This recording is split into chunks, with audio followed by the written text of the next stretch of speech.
berjuang untuk semua.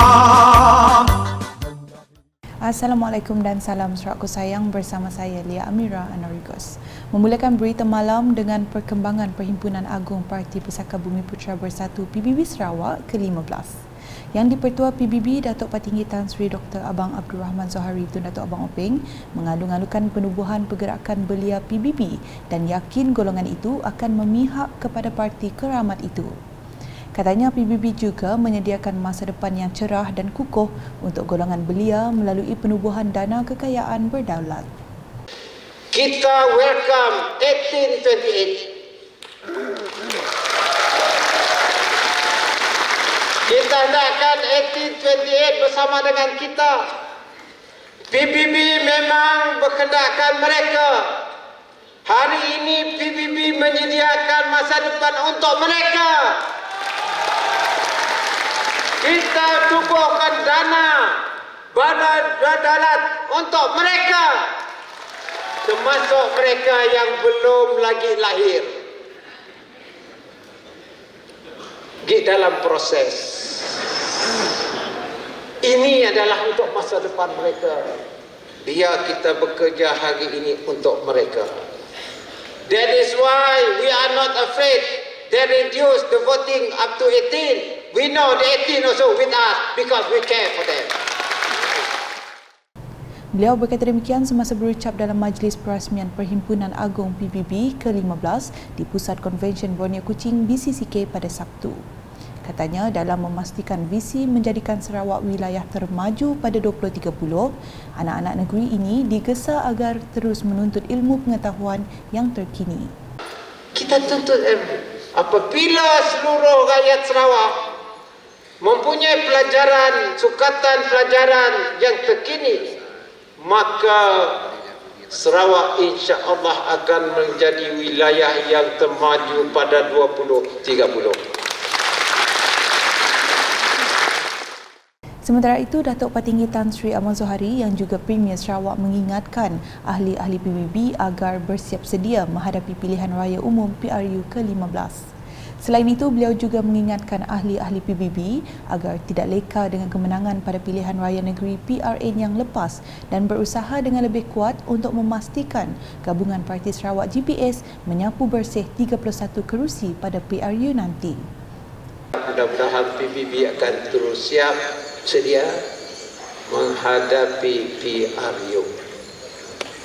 Kalau kita dah menang 47, kita sambung 47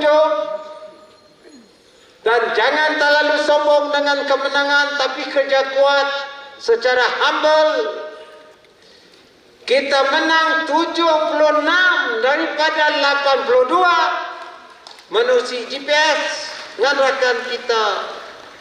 Saya yakin kita kerjasama bersatu hati, bersatu tenaga untuk menyapu 31 kerusi dalam hari ini.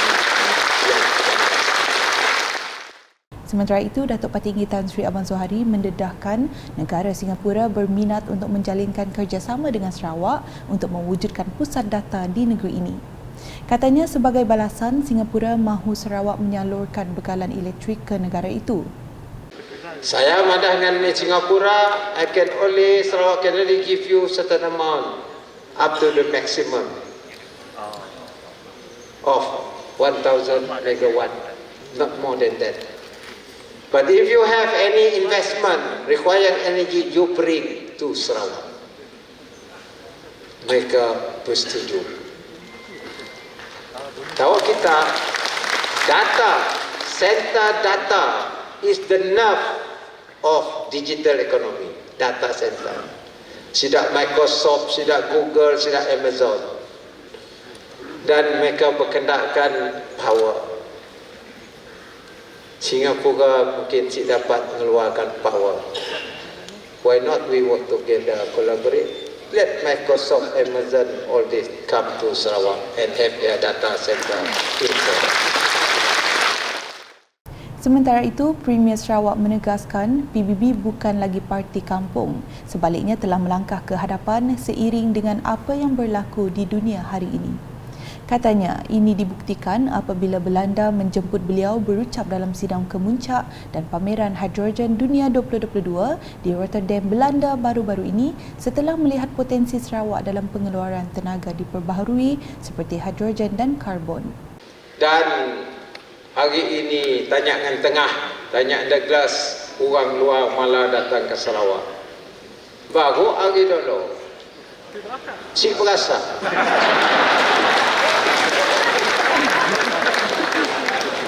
Hari dulu Jerman datang, ambassador datang, sebelumnya Korea datang, sebelum Korea Belgium datang, semua ngakal hal Sarawak Energy. Semua ngakal. Dan tidak Korea nak nangkap karbonnya, nak disimpannya di Sarawak. Saya kata, okay, why not? We will study. Ya, jadi pendapatan kepada negeri Sarawak. Dan pendapatan tu mungkin lebih daripada SST. Dalam pada itu, Datuk Petinggi Tan Sri Abang Zohari menegaskan keupayaan Sarawak memperuntukkan bajet setiap tahun melebihi 10 bilion ringgit dalam tempoh 5 tahun menepis dakwaan Parti Tindakan Demokratik DAP bahawa Sarawak akan bankrupt. Sebaliknya, ujar beliau, ekonomi Sarawak masih terus membangun dan maju hingga ke hari ini. DAP kata kita bankrupt kena peruntukan yang saya beri 10 bilion satu tahun. Dalam bajet tidak pernah bajet kita 10 bilion. 5 tahun belum bankrupt lagi. Bahkan rating agensi internasional beri kita 3A. Masih 3A. Menyentuh isu lain, Premier Sarawak sekali lagi menegaskan keputusan Kerajaan Sarawak menghantar rombongan diketuai Timbalan Menteri di Jabatan Premier Sarawak, Undang-Undang MA63 dan Hubungan Negeri Persekutuan, Datuk Sharifah Hasidah Said Aman Ghazali ke London pada 6 tahun lepas untuk mengkaji Perjanjian Malaysia 1963 MA63 adalah tepat. Waktu kita convention yang lepas, dan saya madah kita dah hak, saya akan guna hak tu. Alhamdulillah 8 bilion lebih. Akan bertambah lagi. Niat mesti betul. Jelas beliau lagi hak Sarawak yang termaktub dalam Fasal 2 Perkara 160 Perlembagaan Persekutuan membolehkan Sarawak memperolehi pendapatan dan ini digunakan untuk membangunkan Sarawak pada masa kini dan akan datang. Katanya meskipun pada awalnya keputusan menghantar rombongan ke London tidak disenangi ramai, malah ada berkata keputusan itu sia-sia sahaja dan membuang masa. Namun kini ia telah membuka mata ramai pihak termasuk Menteri di Jabatan Perdana Menteri, Hal Ehwal Sabah dan Sarawak, Datuk Seri Panglima Dr. Maximus Johnity Ongkili yang juga akan ke London bagi mengkaji MA63. Waktu saya baru ganti Denan, saya hantar Hasidah dengan lawyer kita ke London. Nangga archive masuk ke rawat nanti go. Kita melihat agreement kita. Waktunya saya kena apa hal pergi London? Google tak dapat. Masuk Google. Hari itu siapa pergi? Siapa pergi? Menteri Malaysia, Nyaga, Sabah, Sarawak pergi. Ngembat Sidak, Sabah juga pergi. Nak pergi ke Akai. Kita 6 tahun ya dah pergi. Terdahulu, Timbalan yang di-Pertua PBB Sarawak, Datuk Amar Douglas Ugah Embas dalam ucapan aluannya memberitahu pelaksanaan projek di negeri ini berlaku dengan cepat, pesat dan menyeluruh. Ujarnya, segala pelaksanaan projek pembangunan ini dapat dilaksanakan dengan sumber dana tambahan yang diperolehi oleh kerajaan. Bagaimana kita dapat? Nombor satu, kita sudah dapat sales tax for crude oil and gas mulai tahun 2019.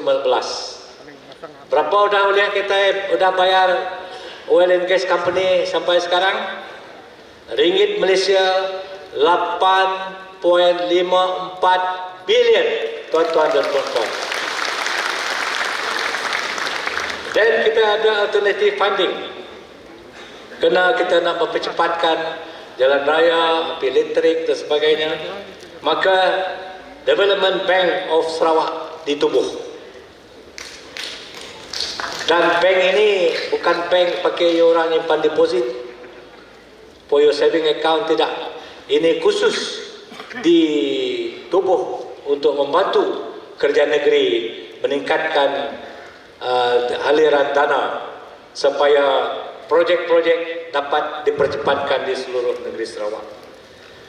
Menurut Timbalan Premier Sarawak itu lagi, Kerajaan Sarawak kini sedang berusaha mencari cara terbaru untuk menambah sumber dana negeri ini.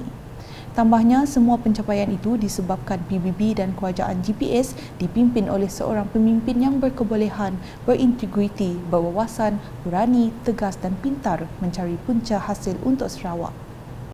Pemimpin itu adalah Yang Amat Berhormat Datuk Petinggi Tan Sri Ahmad Haji Abdul Rahman Zuhari bin Tun Abang Haji Openg.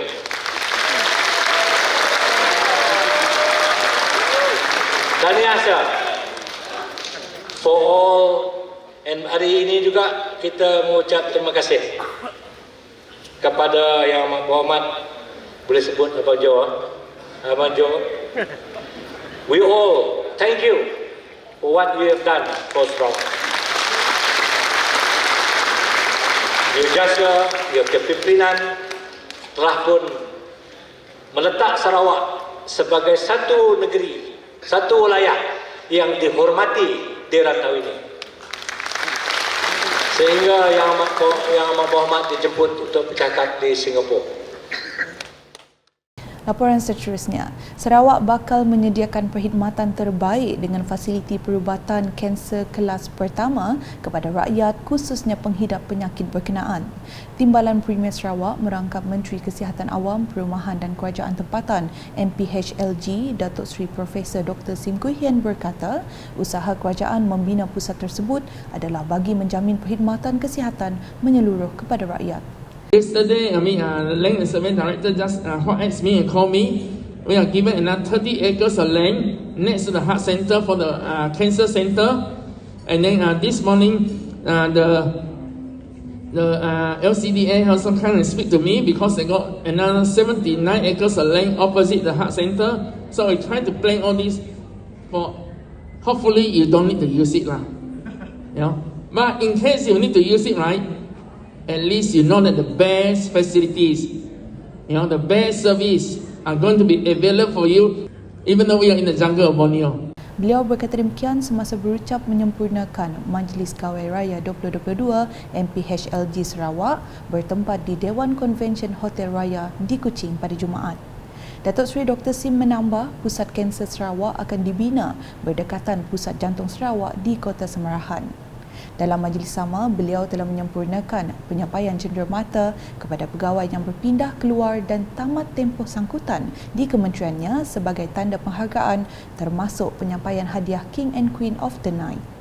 Selain itu, beliau turut meraikan pencapaian kementeriannya yang telah dianugerahkan sebagai Kementerian Harapan dalam kategori Anugerah Penilaian dan Penghargaan Pengurusan Rekod Terbaik dalam Perkhidmatan Awam Sarawak bagi tahun 2021.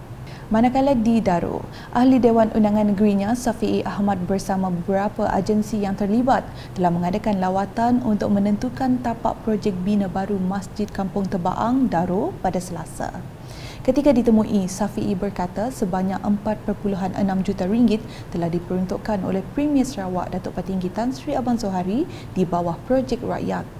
Katanya projek tersebut adalah bagi menggantikan Masjid Lama Kampung Tebaang yang mana struktur bangunannya telah uzur dan memerlukan bangunan yang baru. Jadi hari ini alhamdulillah kita telah mengenal pasti tapak yang sesuai. Cuma beberapa perkara perlu kita perhalusi lagi dan tapak ini merupakan tanah individu lah yang ada di kampung ini dan mereka telah menyatakan seprinsipnya bersetuju untuk membenarkan dan ataupun dalam istilah kita lain adalah mewakafkan tanah ini untuk tujuan pembinaan projek ini. Jadi kita melihat bahawa memang sudah tiba masanya berdasarkan peningkatan jumlah penduduk bukan saja di kawasan kedua-dua kampung Tebaang ini tetapi juga melibatkan pekerja-pekerja yang di kawasan peladangan yang berdekatan juga sering datang ke kampung ini untuk mereka menunaikan sembahyang khususnya solat Jumaat dan juga solat sunat adil Hari Raya sama ada Adil Fitri ataupun Adil Daha. Kampung Tebaang mempunyai dua buah kampung iaitu Kampung Tebaang Hulu dan Kampung Tebaang Hilir yang sedikit jauh daripada Pekan Darul. Reka bentuk masjid ini lebih menarik dan ia akan menjadi satu lagi tarikan untuk kawasan itu khususnya bagi penduduk Kampung Tebaang sendiri.